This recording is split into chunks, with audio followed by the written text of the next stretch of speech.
Hello everyone. Today I will go through a continuation video of the previous one that was stated for class 10th CG as well as CBSE board biology. The topic of the video today will be general study and introduction to photosynthesis. Let's go through it. Please follow it. Already we know that the nutrition requirement of autotrophic organisms is fulfilled by themselves only. The plants, which are the higher plants, and some microorganisms perform the autotrophic mode of nutrition.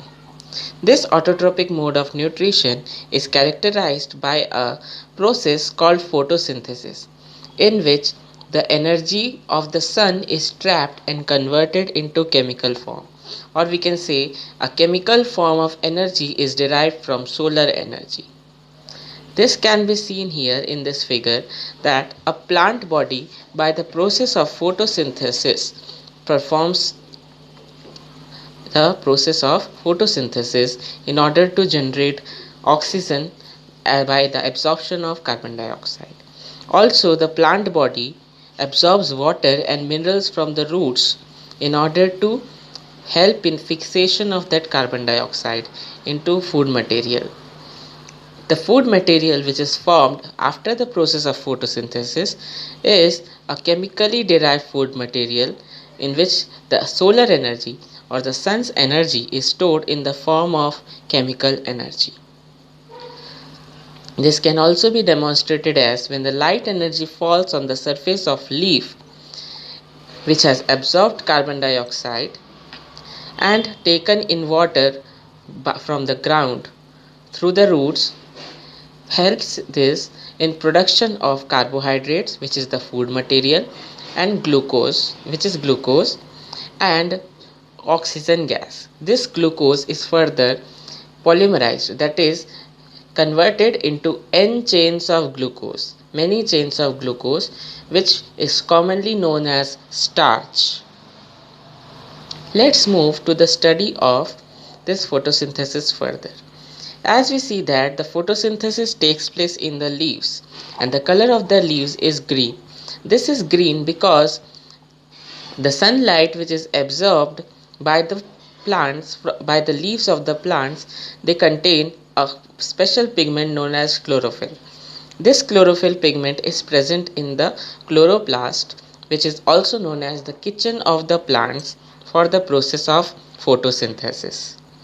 The carbon dioxide and water move into the plant cell into the chloroplast, where they are converted into chemical food form, that is glucose.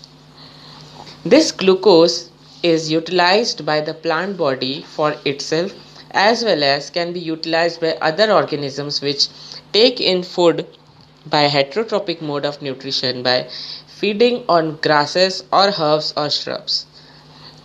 That time the energy present in that food material gets converted into the cells of organisms or in the cells of plant also by the help of mitochondria into energy.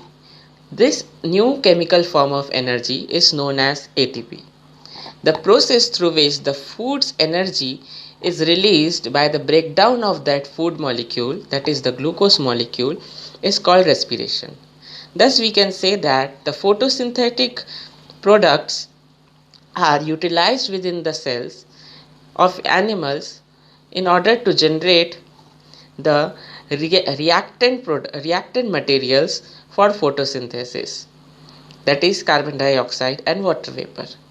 The carbon dioxide and water vapor are generated as byproducts of respiration process, which are utilized by the plants in order to carry out photosynthesis. This gives rise to a new concept of utilization of chemistry within this biology of photosynthesis and respiration. The concept states that these all processes occur because of metabolic activities going inside the bodies of these organisms. These metabolic activities are characterized by biochemical pathways. For photosynthesis, certain pathways or certain set of enzyme-linked chemical reactions takes place within the chloroplast for completing the process in order to generate glucose.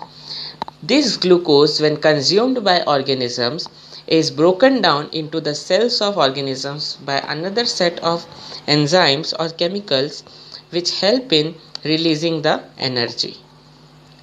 Thus, we can state that photosynthesis and respiration are interrelated. Photosynthesis is a synthetic or combining process known as anabolism, and respiration is a breaking down process also known as catabolism. These catabolic and anabolic activities within the organism's bodies are known as metabolism or metabolic pathways. Let's move further to the study of photosynthesis in a bit detail. The overall reaction of photosynthesis is stated as 6 molecules of carbon dioxide reacting with 12 molecules of water by absorption of light energy, producing 1 glucose molecule plus 6 oxygen molecules and 6 water molecules regenerated. In this reaction, the carbon dioxide is taken in by the plants with the help of the leaves, which has special openings known as stomata. The water is absorbed from the roots by the process of osmosis, and then by the process of capillary action or by transpiration pull or the root pressure. This water moves up through the stem to the branches and to the leaves where the veins of these leaves are present, and through them they are transported to the cells present in the leaves. The light energy trapped by the chlorophyll molecule present in chloroplast is further converted into glucose. This trapping of light energy takes place in two different steps. Thus, photosynthesis can be divided into two components, that is, light dependent reaction and light independent reaction. In the light dependent reaction, where the light energy is trapped, this light energy helps in breakdown of water molecule, resulting in formation of oxygen and release of electrons. These electrons move through the cell membrane or the membrane of chloroplast in order to generate chemical energy in the form of ATP or NADPH. In the light independent phase of photosynthesis, this energy which is generated by the breakdown of water is converted or utilized for fixation of carbon dioxide into glucose molecule, the molecule which contains energy, chemical energy in stored form.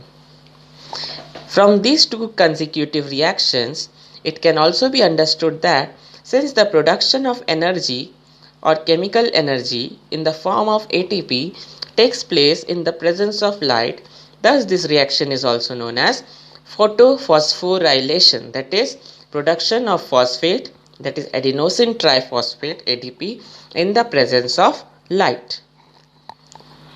Summing up, we can see the leaves structure in which the veins are present supplying water to each of the cells, and going further into the cross-sectional detail of the leaf in which the palisade tissue and the spongy parenchyma are present, and along with them the guard cells are present. These cells have the apparatus chloroplast in which all these reactions takes place, ending up with the byproducts which are oxygen and water vapor, and the product which is very essential for the plant and as well as for the animals which consume plants, which is glucose or carbohydrate. It can be starch as well.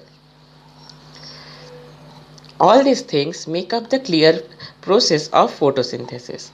But the another point which arises here is the process of photosynthesis continuous? And if it is continuous, when does it takes place? The process of photosynthesis is generally taking place at daytime. But in some plants, like the desert plants, the process may take place in night time where the raw materials are collected during the daytime and utilized at the night time. This happens because of enormous heat present during that period. Also, the water may evaporate from the plant body by the process of transpiration, leading to no photosynthesis. Further, let's move with this. The process of photosynthesis takes place by absorption of carbon dioxide and release of oxygen gas.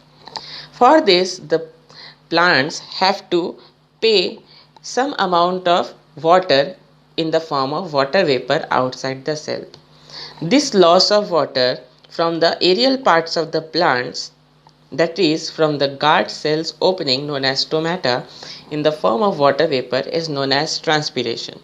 This transpiration is a pay for absorption of carbon dioxide and release of oxygen. Thus, the guard cells continuously open and close in order to absorb carbon dioxide and water. Hence, it becomes important for us to understand the opening and closing of stomata by the swelling and relaxing or converting into flat structures of the guard cells.